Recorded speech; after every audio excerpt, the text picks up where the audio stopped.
Hello friends, വളരെ tasty ആയിട്ടുള്ളൊരു കപ്പ ബിരിയാണീൻ്റെ റെസിപ്പി ആയിട്ടാണ് ഞാൻ വന്നിട്ടുള്ളത്. അതിന് എന്തൊക്കെ ഇൻഗ്രീഡിയൻസ് വേണമെന്ന് നോക്കാം. മല്ലിപ്പൊടി, മഞ്ഞൾപ്പൊടി, മുളക് പൊടി, ഇറച്ചി മസാല, ഗരം മസാല, കുരുമുളക് പൊടി. ഇനി ഒരു ചട്ടി ചൂടായി വരുന്ന സമയത്ത് അതിനകത്തേക്ക് വെളിച്ചെണ്ണ ഒഴിച്ചിട്ട് ഈ എടുത്ത് വെച്ചിരിക്കുന്ന മസാലകളൊക്കെ ഇട്ട് നല്ലതുപോലെ ഒന്ന് വറുത്തെടുക്കാം.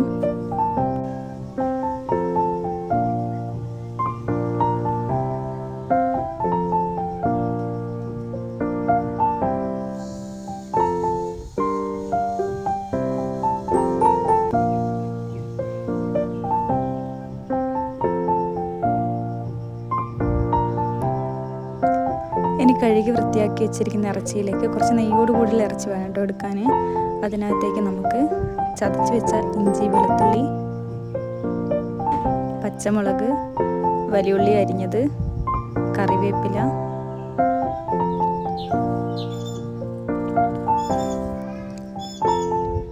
ഒരു കഷ്ണം ചെറുനാരങ്ങ നീര് പിഴിഞ്ഞത്. ഇനി വറുത്ത് വെച്ചിരിക്കുന്ന മസാലകൾ ഇട്ട് കൊടുക്കാം. ഇനി അതിലേക്ക് ആവശ്യത്തിന് ഉപ്പിട്ട് കൊടുക്കാം. ഇനി ഒരു സ്പൂൺ വെളിച്ചെണ്ണ ഒഴിച്ചിട്ട് നല്ലതുപോലെ മിക്സ് ചെയ്തെടുക്കാം. ഇനി ഇറച്ചി വേവാൻ പാകത്തിന് കുറച്ച് വെള്ളം ഒഴിച്ചിട്ട് അടച്ചു വെച്ച് വേവിച്ചെടുക്കാം.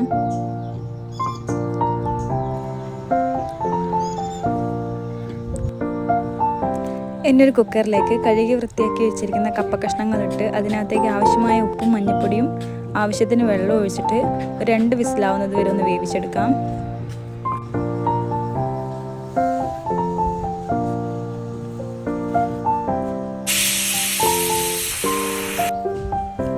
ഇനി ഒരു ചട്ടി ചൂടാക്കി അതിനകത്തേക്ക് വെളിച്ചെണ്ണ ഒഴിച്ച് എണ്ണ ചൂടായി വരുമ്പോൾ അതിനകത്തേക്ക് കറിവേപ്പില, ചിരകിയ തേങ്ങ ഇട്ട് ഒരു ഗോൾഡൻ കളർ ആവുന്നത് വരെ വറുത്തെടുക്കാം.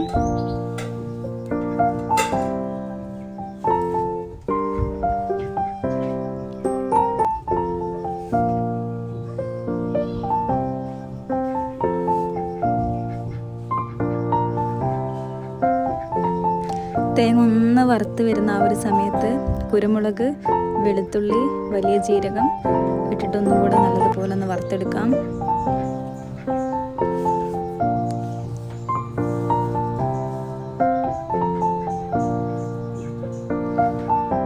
ഇനി ഒരു തേങ്ങ വറുത്തത് മിക്സിയുടെ ചെറിയ ജാറിലിട്ടിട്ട് ഒന്ന് ഒതുക്കിയെടുക്കാം. വെള്ളം ഒഴിക്കരുത്, വെള്ളമൊന്നും ഒഴിക്കാതെ ചെറുതായിട്ടൊന്ന് ഒതുക്കിയെടുക്കാം.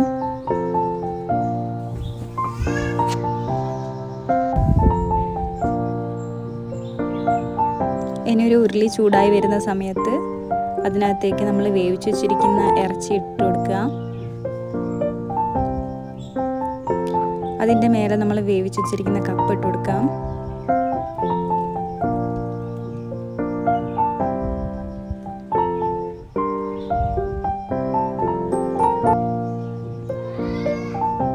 അതിൻ്റെ മേലെ നമ്മൾ ഒതുക്കി വെച്ചിരിക്കുന്ന തേങ്ങ ഇട്ട് കൊടുക്കാം.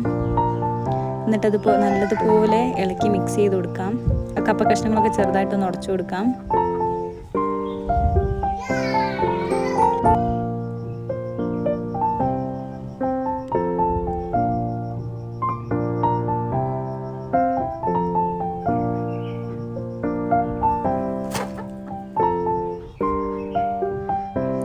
അങ്ങനെ വളരെ ടേസ്റ്റി ആയിട്ടുള്ള നമ്മളെ കപ്പ ബിരിയാണി ഇവിടെ റെഡി ആയിട്ടുണ്ട്.